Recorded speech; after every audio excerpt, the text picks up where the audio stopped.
అస్మద్గురుభ్యో నమః. శ్రీమతే రామానుజాయ నమః. నేటి మంచి మాట ప్రలంభాసుర వధ.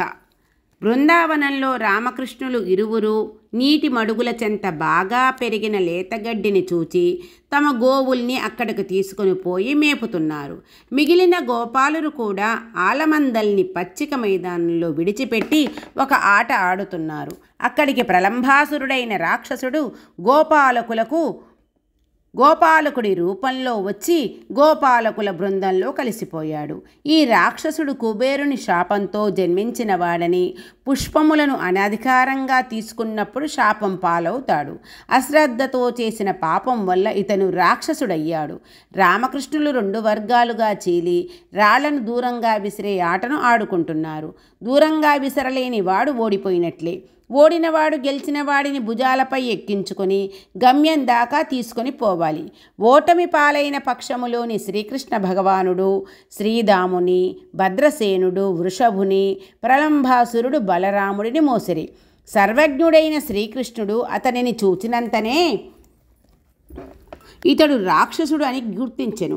క్రీడాపక్షములు 2గా ఏర్పడినప్పుడే ప్రలంభుడు ఇట్లు ఆలోచించెను. బలరాముని జట్టులో చేరినచో ఓటమి పాలైనప్పుడు అవతలి జట్టునకు నాయకుడైన శ్రీకృష్ణుని మోయవలసిన అవసరం రావచ్చును. శ్రీకృష్ణుని మోయుట కష్టము.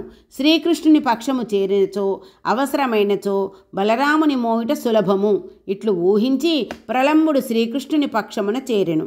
ఇప్పుడు ఓడిన జట్టులోనున్న ప్రలంభుడు బలరాముణ్ణి తన వీపుపై ఎక్కించుకొని మోయిచూ దింపవలసిన గమ్యము వచ్చినను ఆగక చక్కటి అవకాశము చేతిలోకి వచ్చిందని ప్రలంభాసురుడు చంకలు గుద్దుకున్నాడు.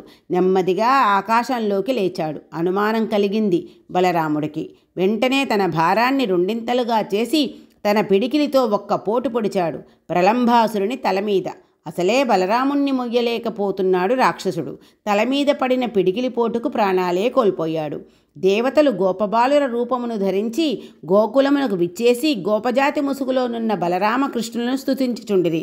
దీనిలో అంతరార్థము భగవద్భక్తులను ఆశ్రయింపక భగవంతుని ఆశ్రయించుట ప్రమాదహేతువు.